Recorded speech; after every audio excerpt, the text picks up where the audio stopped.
வணக்கம். வாழ்க வளமுடன் முத்து ஐயா.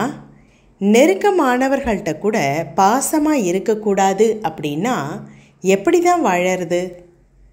வாழ்க வையகம், வாழ்க வையகம், வாழ்க வளமுடன். குரு வாழ்க, குருவே துணை.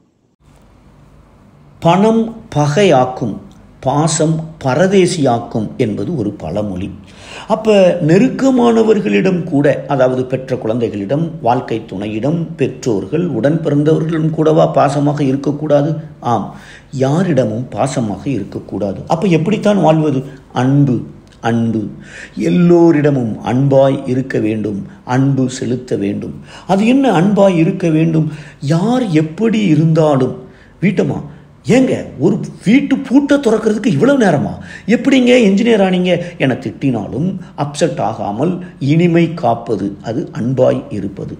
அன்பு செலுத்துவது என்பது அவர்கள் பிறருடைய தேவை விருப்பம் கூர்ந்து உணர்ந்து நம்முடைய கடமையை அவர்களுக்கு துன்பம் வராமல் துன்பத்தை போக்குகிற அளவிலே செய்யக்கூடிய செயல். இது அன்பு செலுத்துவது என மகரிஷி குறிப்பிட்டிருப்பார்கள். ஏன் அன்பு மட்டுமே தேவை, பாசம் கூடாது? இரண்டுக்கும் என்ன வித்தியாசம்? மகரிஷி அவர்கள் ஒரு கவிதையிலே, உருவ நிலையில் கொண்ட தொடர்பால் உதிக்கும் இச்சையே பாசம், உள நிலை அறிந்து உதிக்கும் ஆர்வமே அன்பு என்று குறிப்பிட்டிருப்பார்கள்.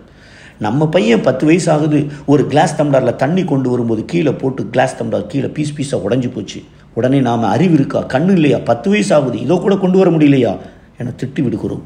அண்ணன் பையன் அதே மாதிரி 10 வயசு, அவனும் கிளாஸ் டம்ளர் உடைச்சிட்டான். தம்பி அங்கேயே நில்லு, கண்ணாடி துண்டு காலில் குத்திட போகுது. நம்ம பையன் என்றால் திட்டுகிறோமே, ஏன்? உருவ தொடர்பு, அதுதான் பாசம். அண்ணன் பையன், அவனை திட்டிடக்கூடாது, அவன் கஷ்டப்பட்டுறக்கூடாது என்று யோசித்து அங்கே காரியத்தை செய்கிறோம். கொஞ்சம் யோசித்து பார்த்தால் பாசம் என்பது பெருக்கெடுத்து ஓடும் வெள்ளம் மாதிரி, கண்ணு மண்ணு தெரியாது. அதனால தான் நமக்கு வருகிற எரிச்சல், கோபம் அனைத்தும் பாசத்தினால் வருகிறது. அன்பு என்பது நீர் ஊற்று மாதிரி, அரவணைப்பு அங்கே இருக்கும், அக்கறையும் அங்கே இருக்கும். இன்னொரு வித்தியாசம், பாசம் என்பது நம்மை அடிமைப்படுத்தி விடும். வீட்டுக்காரர் ஃபோனை எடுக்கலைன்னா கோபம் வரும், நம்முடைய சந்தோஷம் அவர் கையில் இருக்கு. அன்பு என்பது யாரும் யாருக்கும் அடிமை ஆவதில்லை. அடுத்தது, பாசம் என்பது அங்கே தோரணை இருக்கும், அதிகாரம் இருக்கும், தோல்வியும் இருக்கும். அன்பு இருந்தால் எதையும் சாதிக்கலாம். அடுத்தது, பாசம் என்பது விளைவு அறியாதது, அன்பு என்பது விளைவு அறியும். அண்ணன் பையன் கிளாஸை டம்ளரை உடைச்சிட்டானா, திட்டுனால் என்ன ஆகும் என்ற விளைவை உணர்ந்து திட்டாமல் அவனை ஹேண்டில் பண்ணுறோம். ஆனால் நம்ம பையன் பாசம். மகரிஷி அவர்கள் மக்கள் பற்று மனித வாழ்வை சீரழிக்கக்கூடிய விஷயங்கள் என்று குறிப்பிட்டிருப்பார்கள். அன்பு, பாதுகாப்பு, பராமரிப்பு, அரவணைப்பது, அக்கறை செலுத்துவது, இதுவே தெய்வீக தன்மை. ஒரு மரம் இருக்கு என்றால் அந்த மரம் தனக்கு கீழே இருக்கிற ஆளு ஒரு கொலகாரனா இல்லை ஒரு ஞானியா என்று பார்க்காமல் காற்றை வீசிக்கொண்டே இருக்கிறது.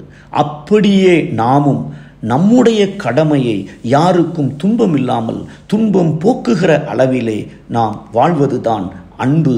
அதுவே தெய்வீக தன்மை, அதுவே நம்முடைய பிறப்பின் நோக்கம்.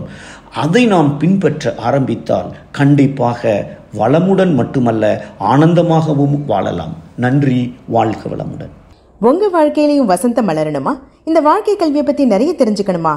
லைஃப் அட் 360 ஸ்கை ப்ரொஃபசர் முத்து இந்த யூடியூப் சேனலை சப்ஸ்கிரைப் பண்ணுங்க.